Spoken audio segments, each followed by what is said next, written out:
안녕하세요. 작은 새우와 함께하는 로마서를 끝내는 중학교 영어 로마서 8장 26절입니다. 25절 먼저 확인해 보겠습니다.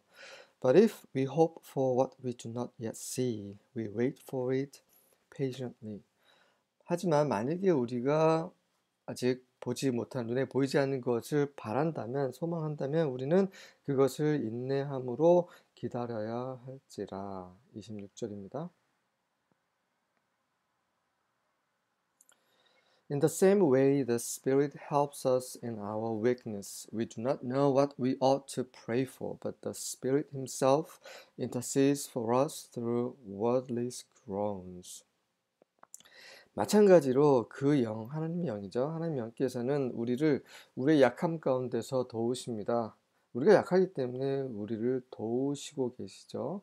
우리는 알지 못해요. 우리가 무엇을 마땅히 기도해야 하는지, ouught는 should, must랑 같은 뜻으로 보시면 됩니다. 우리가 무엇을 위해 기도를 해야 하는지를 우리가 알지 못합니다. 하지만 성령께서는 그 말이 없는 신음으로 우리를 위해 중재하고 계십니다.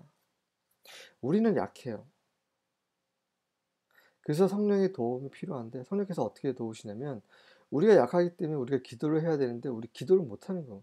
뭘 기도할지도 모르는 거예요. 우리가 연약하기 때문에. 그래서 성령께서 대신 우리 위해서 기도하시고 대신 우리 위해서 중재하시는 거죠. 탄원하시고. 예. 근데 어떻게 해요? 우리가 들리는 목소리로 하시는 게 아니라 말이 없는 신음으로 이렇게 하신다는 거죠. 우리 존재 가운데서 말 없이 탄식하시면서 우리를 위해서 아버지 하나님께 기도를 대신하시는 분, 중재하시는 분, 그분이 계신다는 거죠. 우리가 혼자가 아니라는 거죠. 우리가 고아가 아니라는 겁니다. 우리는 할 수 없지만 하나님께서 그분의 영을 통해서 하신다는 거죠. New Living Translation입니다. And the Holy Spirit helps us in our weakness. For example, we don't know what God wants us to pray for, but the Holy Spirit prays for us with groanings that cannot be expressed in words.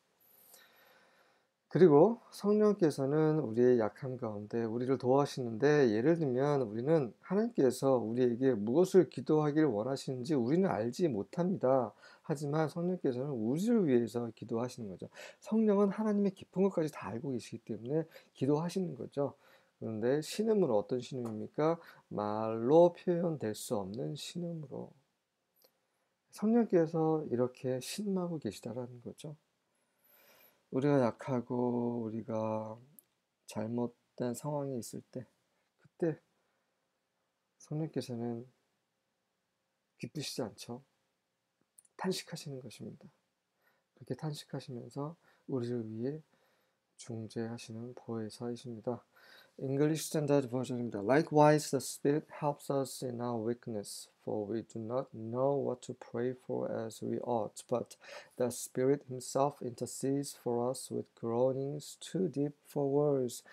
마찬가지로 likewise, 그 영께서 우리 약한 가운데서 도우시는데, 이는 우리가 무엇을 마땅히 기도해야 될지를 알지 못하기 때문입니다. 그래서 그 성령께서 친히 우리를 위해서 말로 하기에는 너무 깊은 그런 신음으로 우리를 위해서 탄식하고 계십니다. 같이 읽어보겠습니다. In the same way, the Spirit also helps our weakness, for we do not know how to pray as we should, but the Spirit Himself intercedes for us with groanings too deep for words. 킹 제임스입니다. Likewise, the Spirit also helped our infirmities, for we know not what we should pray for as we ought, but the Spirit itself maketh intercession for us with groanings which cannot be uttered. infirmity는 약함을 말하는 거죠. infirmity, 결함, 결점, 약점, 병약, 허약. infirmity가 있고요. intercession은 intercede의 명사형입니다. 그래서 중재, 탄원 뭐 이런 거고요. utter는 이제 말하다라는 말이에요. 그래서 말해질 수 없는, 입 밖으로 소리내다 이런 말인 거죠. 네, 비슷한 단어들, 유사한 단어들로 약간 표현은 다르지만 같은 의미입니다. 수고하셨습니다.